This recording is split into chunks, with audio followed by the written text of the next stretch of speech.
कहा जाता है धरती पर एक ऐसा शीश है जिसने बिना शरीर के पूरा महाभारत देखा और आज भी इंसानों की किस्मत लिखता है।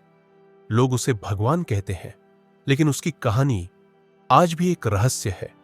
एक ऐसा योद्धा जिसने युद्ध लड़ा नहीं, फिर भी युद्ध का सबसे बड़ा साक्षी बन गया।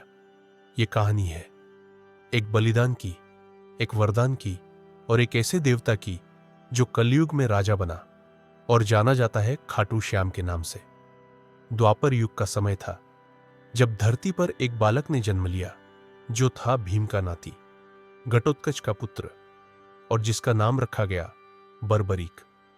कहते हैं उसके जन्म के साथ ही आकाश में बिजली चमकी और जैसे प्रकृति ने संकेत दे दिया हो यह बालक साधारण नहीं है। बालपन में ही उसमें अपार शक्ति थी, पर उसके भाग्य में शक्ति से भी बड़ा कुछ लिखा था, बलिदान। बर्बरीक ने कठोर तपस्या की और देवताओं से पाए 3 दिव्य बाण। पहला बाण शत्रु को चिन्हित करता था, दूसरा पूरी सेना का नाश कर सकता था, तीसरा सब कुछ वापस बुला लेता था।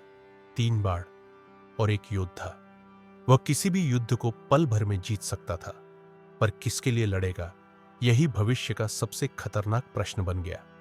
जब महाभारत का युद्ध शुरू होने वाला था, बर्बरीक युद्ध भूमि की ओर बढ़ा।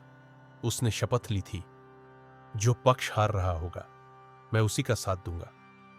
तभी एक साधारण ब्राह्मण उसके सामने आया और मुस्कुराकर बस इतना पूछा, अगर दोनों पक्ष हारने लगे तब तुम किसके साथ जाओगे?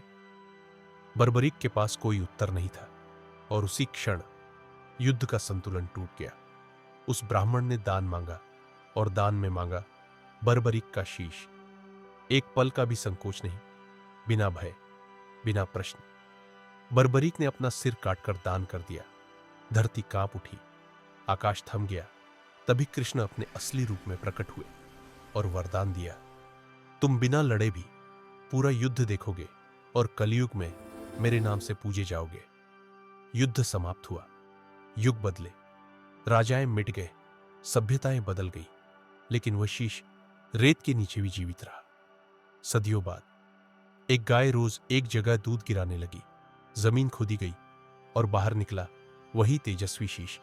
लोग समझ गए यह कोई साधारण अवशेष नहीं, यह एक देवता है। राजा को स्वप्न आया, मैं ही बर्बरीक हूं, अब मैं खाटू श्याम हूं। मंदिर बना, ध्वज लहराए गए, भक्तों की कतारें लगने लगी। जो योद्धा कभी युद्ध नहीं लड़ा, वह अब करोड़ों दिलों का राजा बन चुका था।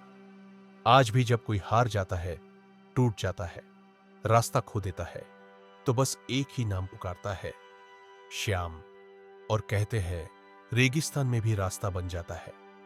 महाभारत का वह सिर आज भी देख रहा है, शायद आपको भी।